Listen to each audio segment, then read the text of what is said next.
It's time for you to hear three British people decipher British comedy from the legendary British comedy troupe Monty Python. So pip pip, tally ho, and vaguely British things like that on today's episode of That Song from That Movie.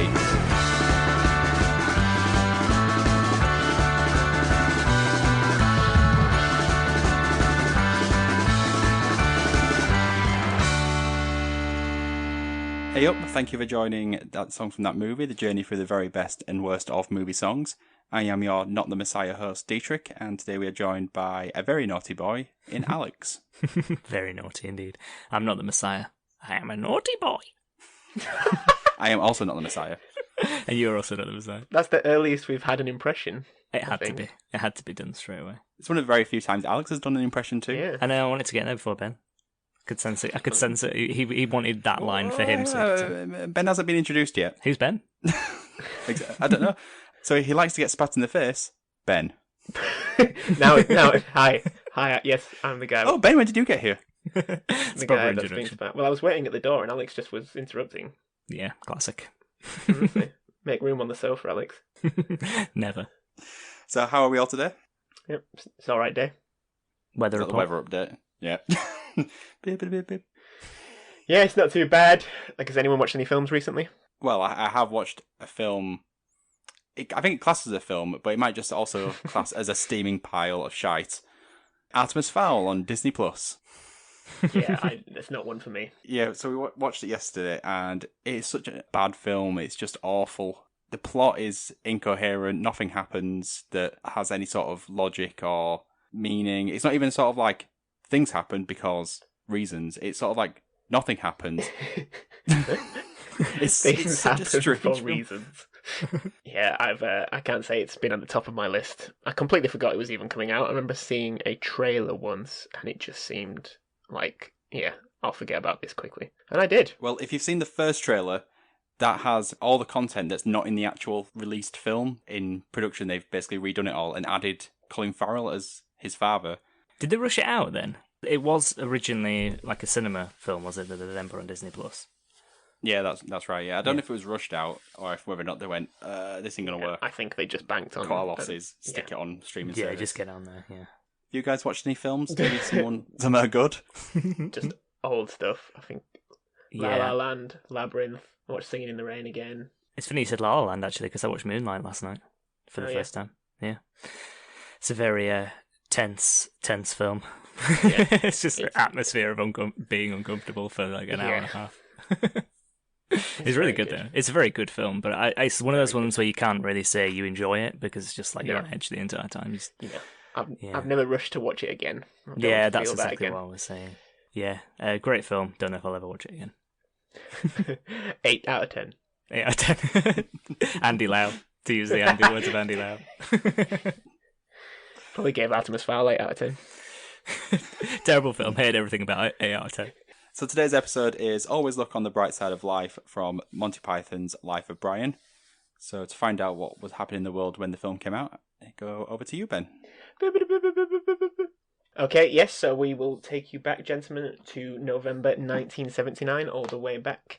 Big news at the time, in quite serious news, was the Iranian hostage crisis. Do people remember this? I think I never heard of it before I saw the film Argo, really. Which kind of say, is that Argo? Yeah, it's basically Argo. For anyone that's seen the film, it's that sort of event that was kind of... It seemed like, looking at the news from this month, all of it was just about this. So it was a group of Iranian students loyal to the Ayatollah at the time, climbed over the gates into the US Embassy and held 52 hostages. I think they had more initially, but they held 52 for over 400 days. Part of the siege, or rather kind of slightly made light of in the film Argo, which is a decent film. Again, I don't think I'll ever rush to watch it again. I think Argo's a good film. Do you? Yeah, I remember actually being in the cinema and I'm holding my breath when they're trying to escape. Yeah, I thought it was decent. Again, just never been bothered to watch it again. In lighter news at the time, Pink Floyd's 11th studio album, The Wall, was released, topping the US charts for 15 weeks, despite only getting to number 3 in the UK. Bring on the Wall. Yeah, I don't know if that was a song. Yeah, apparently it had mixed reviews when it first came out, but a lot of people consider it now to be one of the greatest albums of all time. I think they were always bigger in America than they were here, actually. Yeah, they were. I think it has something to do with radio play and things like that. In America, like people going on long drives, and I remember watching a documentary about it with the Pink Floyd albums, and people sort of listening to like the full albums or like radio stations playing like the full length like 8-minute songs and stuff. And because like in America you can sort of the commutes or the drives are longer, people enjoyed it more. It was something weird like that. Makes sense. In other news, the forgettable staple of British traffic, the Vauxhall Astra, was first launched to mild nods everywhere. Pink Floyd listeners were very happy about this news. Yeah, they can sit comfortably in their 5-seater coupe. Mid-range coupe. And at the top of the charts for most of November in the UK was When You're in Love with a Beautiful Woman by Dr. Hook. And I was trying to look at what other films were out at the time other than The Life of Brian, but there wasn't many. But so it seemed most cinema goers were wading through the picket lines and angry mobs to go and see the new Monty Python movie. So, for the uninitiated, Life of Brian, released in the UK in 1979, is a biblical comedy of sorts following the life of a young man named Brian, born just one stable down and on the same faithful night as Jesus Christ himself. As an adult, Brian hasn't got much going for him until he joins a resistance movement against the Romans just to impress a girl. Unfortunately, he accidentally got confused for the Messiah himself.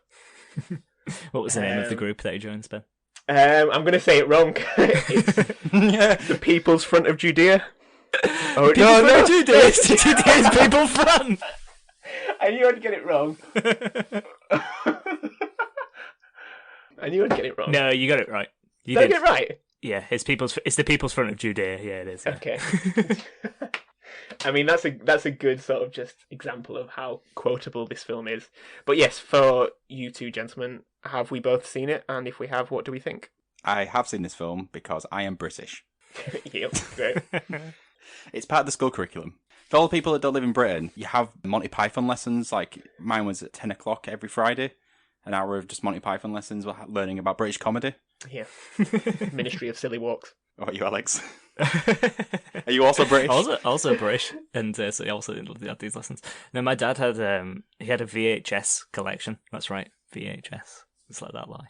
It was one of those ones where it was in a box, and it sort of had a sleeve over the top, and you removed the top, and there was like 3 VHS cassettes. He had 2 of them. He had a Monty Python trilogy, the film trilogy, and he also had one that had like Spartacus, the Vikings, and El Cid.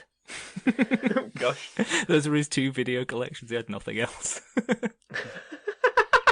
So I've seen it many times. And do we like it? We said we have to sort of know it because we're British, but do we like it? I do. I love it. I think I don't think it's my favourite one, but I think I do love it. Yeah, I think it's hilarious. I like the film, but I wouldn't say it's the funniest film of all time, and I wouldn't even say it's the funniest Monty Python film. Yeah. Because to me, Holy Grail is better. That's exactly what I would say. Yeah, 100%. A lot of lists, it usually falls into the category of the greatest comedy of all time. Either that, like Some Like It Hot, or Holy Grail. But usually Life of Brian seems to fall higher than Holy Grail, which I always found weird because, yeah, I think Holy Grail is better.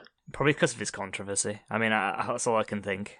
I mean, I wonder as well, like, I think Holy Grail's humour is maybe more, is less adult. It's less accessible in comparison to Life of Brian. Yeah, I think Life of Brian's got a lot more jokes. Yeah. Yeah, everyone knows what Life of Brian's about. Like, everyone knows that story, in the Western world at least. Yeah, and there's a lot of obscure sections, isn't there? Especially, like, the ending and the sort of, like, the historian in the middle and stuff. So, yeah, I think it is a bit more unusual. Yeah, I think Eric Idle's daughter, rather, said that the ending of Holy Grail is the shittest ending of a film ever. I love the ending of that film. I know, yeah, it's great. It sort of twists all expectations of how a film should end. Because it does just fall absolutely flat on its face. But yeah, do people have a general view of sort of the Monty Python in general? I mean, a lot of, I don't know if it's the same worldwide, but in this country, most of them still have, like, quite a lot of presence, like John Cleese, obviously. Well, John Cleese sort of became a bit of an international film star, I suppose, then he featured in a lot of films. And I think Michael Palin, as well, is very still, like, prominent in this country, does the voice over on Clangers. the only one with a Sir, I think. The only one with a knighthood. Yeah, I mean, they're still obviously quite prevalent in this country. But I mean, in terms of comedy, I think like everyone would probably acknowledge it's always this and Morecambe and Wise, isn't it? Everyone always goes on about. Yes. Nothing really that's come since apparently has ever lived up to those two things. But I mean, I don't know if you guys have ever seen the TV show. Yeah. The Flying Circus, and I don't think it's as good as the films personally. I think it's a bit more like. No. Definitely feels like a TV show, and it's kind of a bit all over the place, which I suppose is kind of what they're going for. I still think the films are basically sketches. They just have a linear narrative to join them up, don't they? I mean, The Meaning of Life, obviously, is just essentially a load of collection of sketches. Yeah, it's not as good, that one, though. No. The other two are miles better than The Meaning of Life. I think so. I mean, they are, like you said, they do have sketch elements. They're sort of like sections stitched together, but they do have that cut through, don't they? Yeah, it's hard to disagree with that, to be honest. I think because I saw the films, well, at least The Holy Grail and Life of Brian before I saw the TV show. When I watched the first episode of the TV show, I was like, ooh, I don't quite get what's going on here. It's not quite the same. It doesn't feel right, almost. As a six-piece, I guess it's that thing that they're often quoted as being like, inspirations for, a lot of sort of surrealist or left-field comedy, and kind of that sort of going against the mainstream, which is quite unusual in that they were on the BBC. They weren't like some sort of like weird TV channel. I mean, to be fair, was there even weird TV channels back in sort of 69? No. It's probably just two Just channels. like two. Yeah.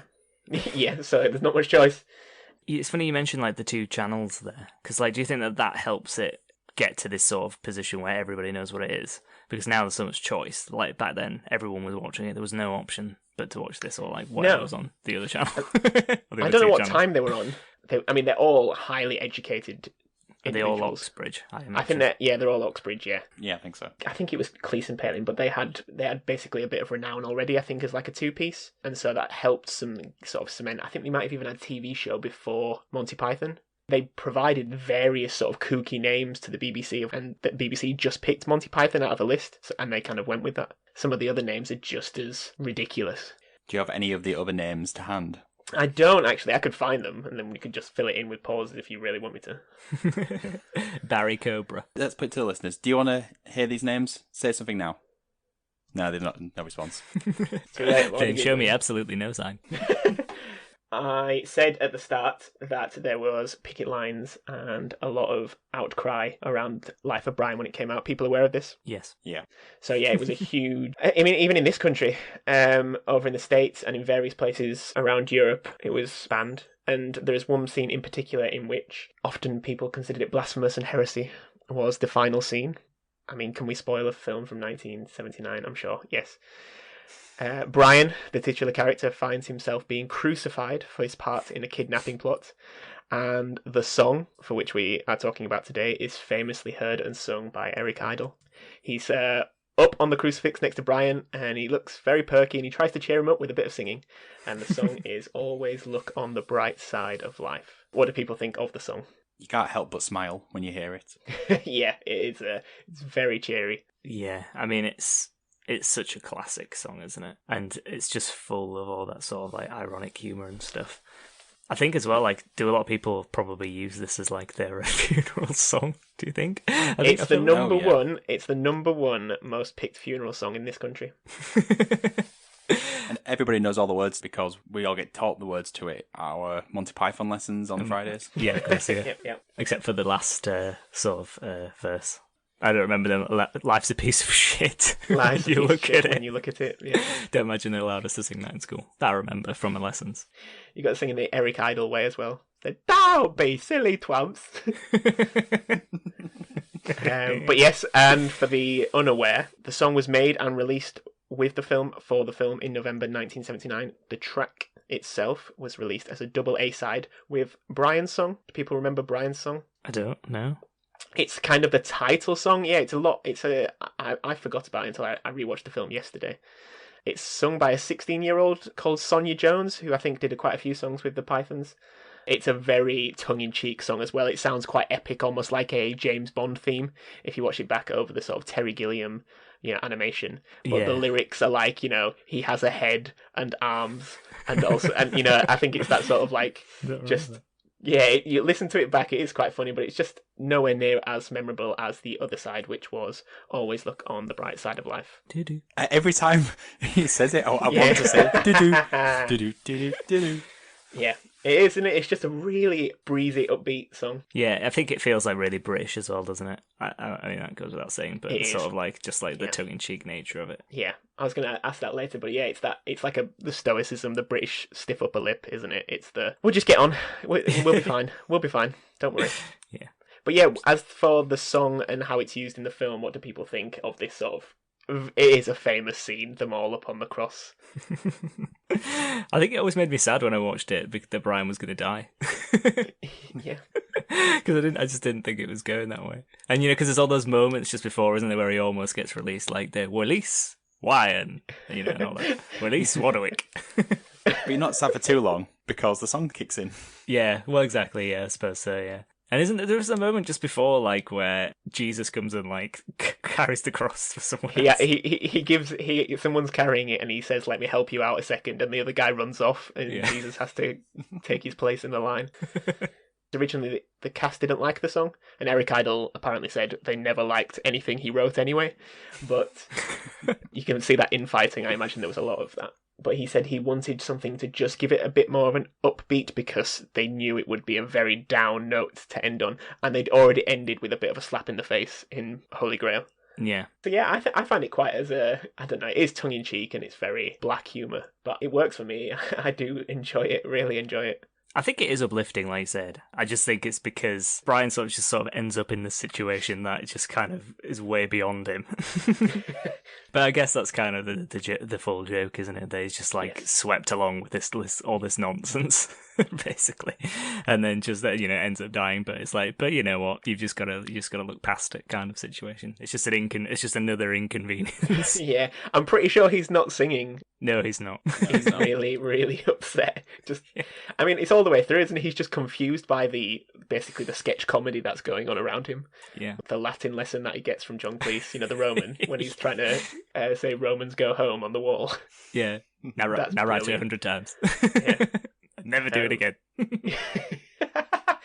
It's just, I mean, you could quote it, unquote it, couldn't you?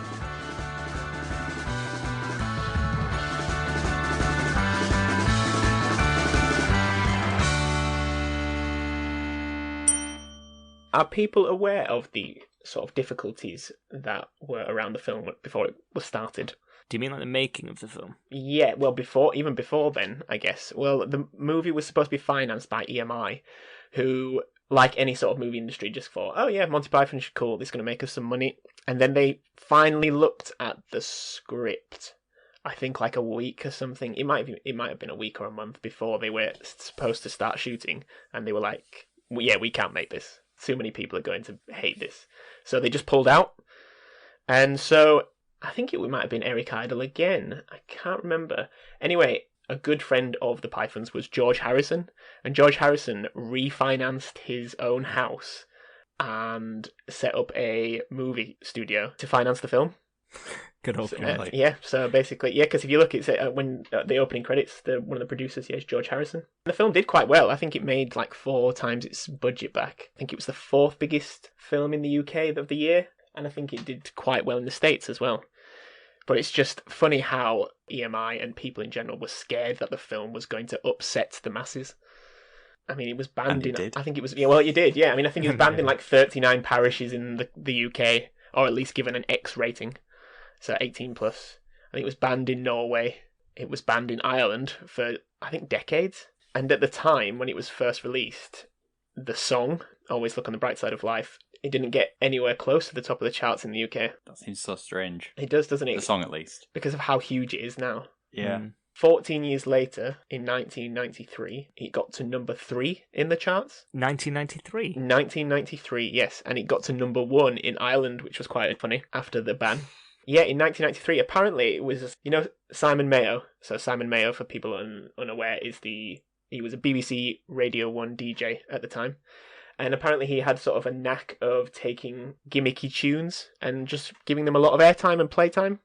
When the Pythons sort of realised they were getting a lot more airtime, they re-released the single. I think it was like a few different versions. And they changed the line from "life's a piece of shit" to "life's a piece of spit," which is terrible. But yeah, it got to number 3 in the charts. But I think by then it was becoming this sort of huge British representative song. It can be used in so many different scenarios and settings for different things. Yeah, like the Queen's birthday, Queen's Jubilee, Trooping the Colour, basically everything royal related. London 2012 Olympics. Eric Idle closed the. Yes. Do you remember? Closed the ceremony. Yeah. At the closing ceremony, he sang "Always Look on the Bright Side of Life." It had different lyrics, didn't it? Yes, but like I say, they re-released it for Eric Idle. I mean, Eric Idle I don't know if he had the rights to this song, but he's done a lot of versions. He re-released it in 2014 for the World Cup, with lyrics about, when they like disappoint you again, sort of thing. Which they did. Which they always do. But yeah, he has made the most of this song. But yeah, I wonder at what point it just erupted or became part of the zeitgeist of just British culture. But even outside of the UK, it had a few sort of turns, and there's quite a lot of cover versions that existed almost instantly, and it's been used in a fair few films, I think, since. I definitely know that it's in As Good As It Gets. Yeah, the Jack Nicholson. Yeah, film. Jack Nicholson sings it on the piano, and Art Garfunkel recorded a version for the soundtrack for the movie. Again, changing the line from "life's a piece of shit" to "life's a counterfeit," which I think is a bit more clever. Nope. No. Yeah, there's versions. Harry Nilsson's done a version. Bruce Cockburn did a version. Green Day, I think, did a version. Clearly, it just has a greater representation outside of the UK as well. I know that Iron Maiden always play it at the end of their shows. Really? Yeah. Well, yeah, I think the Green Day, it might not have been on an album, but they performed it a lot on is it Revolution Radio? There was a tour like recently, and they did it a lot, sort of with mashups with other sort of British songs. I think Eric Idle's performed it at the proms. Eric Idle's clearly making his Michael Palin's doing all these things like climbing Mount Everest, and Eric Idle's just singing "Always Look on the Bright Side of Life" repeatedly to anyone who will let him. It's his retirement fund. I mean, probably. He looks like warmed up death, bless him. He looks like he's always wearing white makeup, like he's about to do a Mel Brooks ghost sort of portrayal. It's been there because actually he's quite similar facially to Gene Wilder. Maybe that's where I'm just getting it from. I think it's the long hair. Do you think the song would have done as well just sort of being on the title cards, or is it the fact that it's coupled with that really dark and what's the way I'm trying to say it? It's quite visually stunning scene of them on the crucifix? I think probably the power and the impact of it comes with the scene, but I don't think that the reason why it's lasted isn't because of that reason, but I think that's probably why it was so prominent to begin with and well remembered. I think it's just because of the way the song fits the scene. I don't think it would have really worked anywhere else. Yeah, and I feel like with this song, it's took on a life of its own. Okay. I think a lot of people today might be confused at the idea of it's even in a film, especially a film about what Life of Brian's about. Yeah, I think that's it. I think like now it has, like Dee said, taken on a life of its own, but when it the reason probably got to that position was probably because of its prevalence in this scene rather than just being in the film, I would say. Do you think it makes the last scene less blasphemous? Do you think if it was just sort of somber of them just stood all up on the cross with Jesus, because he is there apparently? Oh, is he? Well, I mean, he does, like you say, he takes the guy's cross, doesn't he? So he is there in the background. I think even the Pythons argue themselves about how sort of heretical and blasphemous the film is.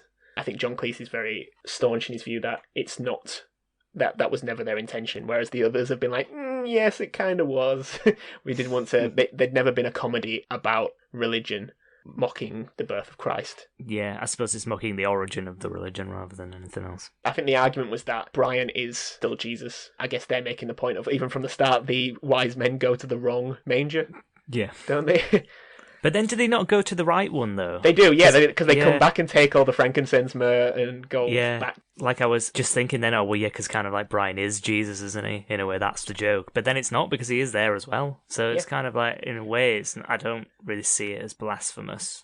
Because it's kind of like Jesus isn't really part of the film, although he's in it a couple of times. But the joke's never on him, is it? It's more of never. That's the point. Yeah. They made the guy who played Jesus play him straight.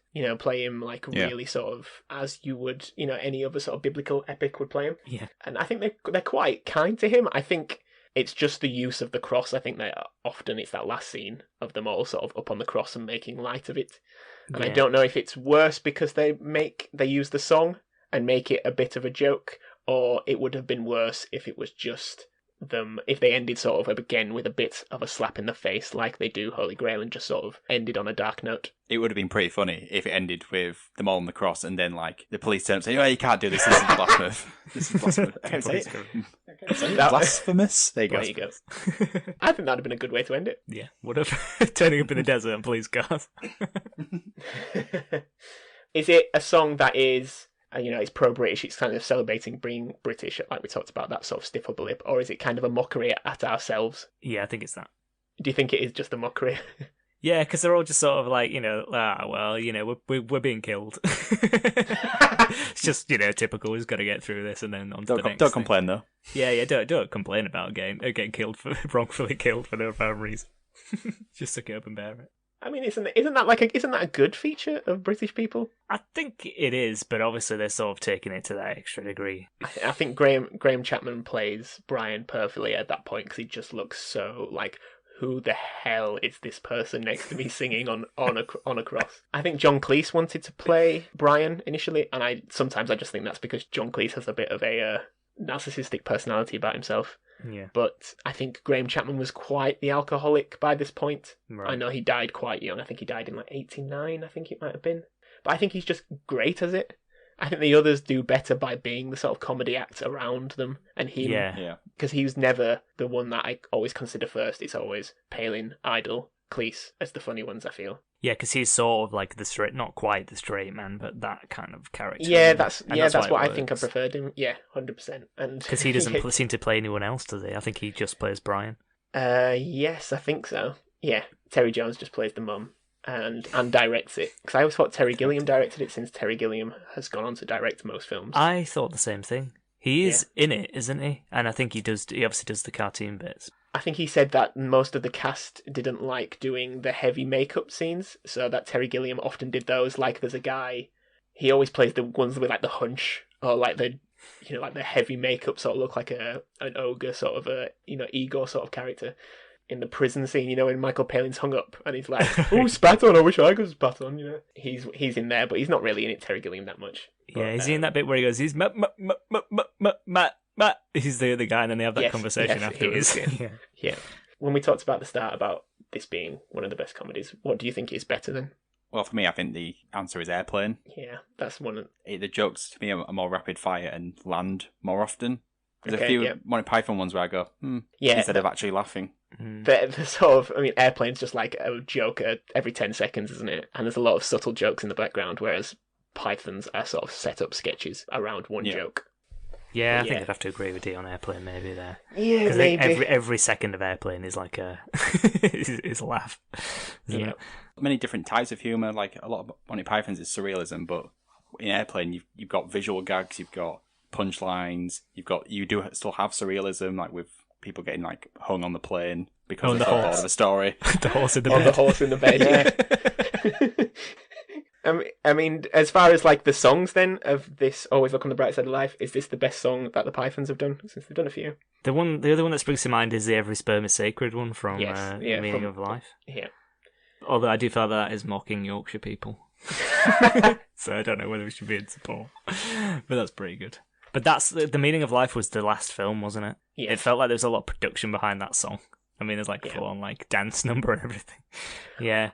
Always Look on the Bright Side of Life. Do is the one that that stands above the rest for me, definitely, and I'm sure it would with everybody. I'm struggling to think of any others that even come close. I do like the Knights of the Round Table song. I guess just in the sort of weight it's had outside the films, because the films are held in high regard, but I still feel they're somewhat niche. Yeah. But it's hard to argue just the impact it's had, both song and film, moving on. That moves quite nicely onto you, D. It sure does. So, to ask this question, just listen to what Ben just said and then go, does it still have cultural significance? Which one, the film or song? Or both? Both.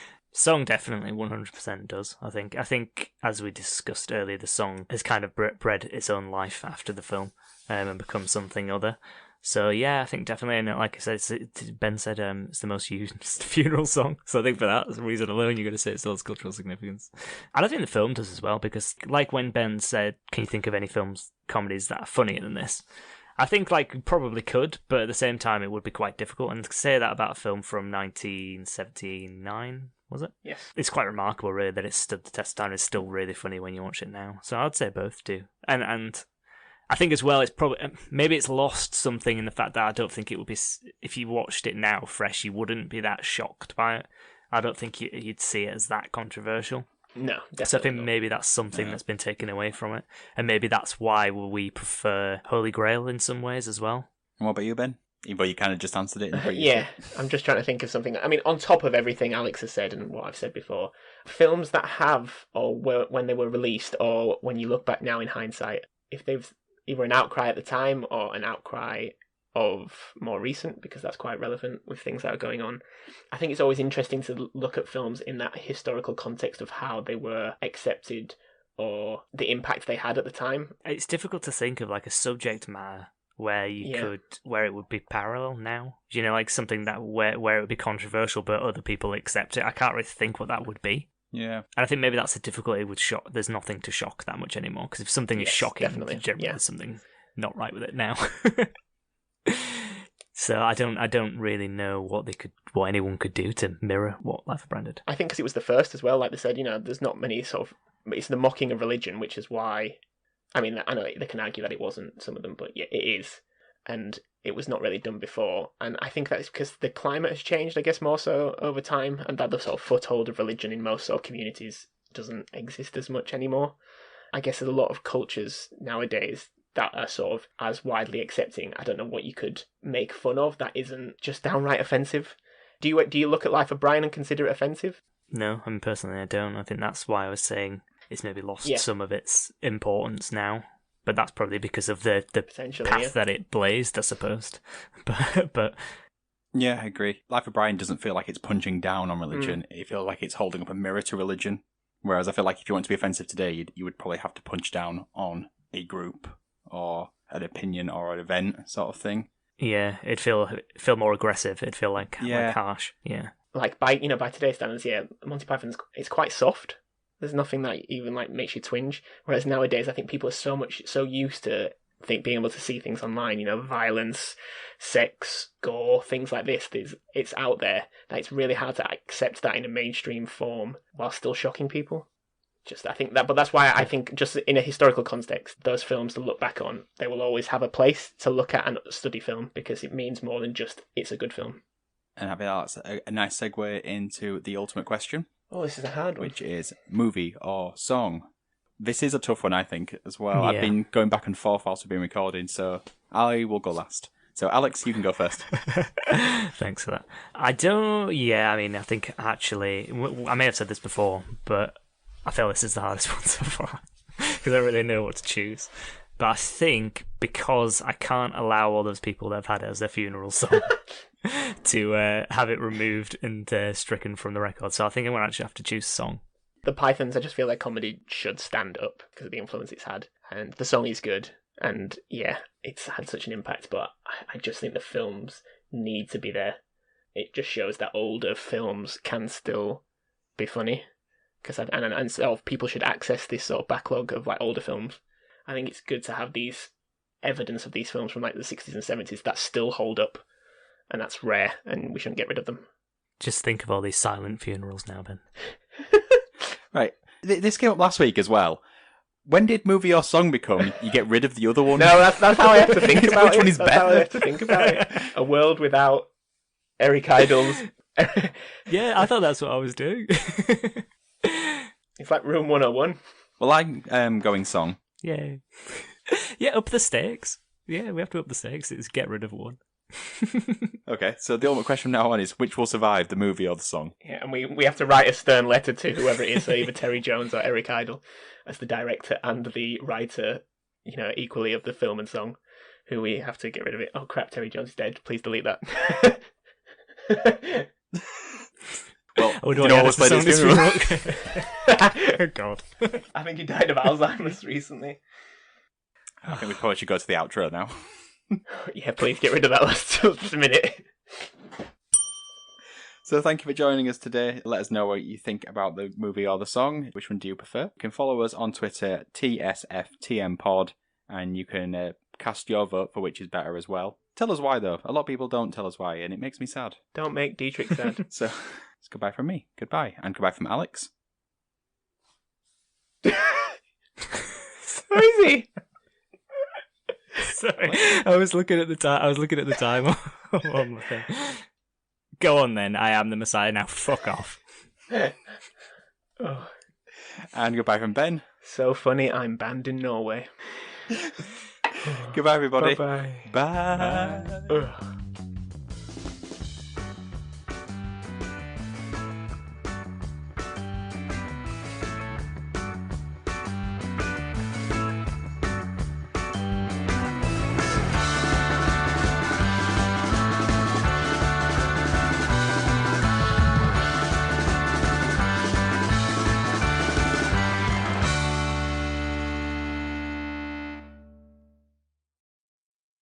Judean people's front wankers.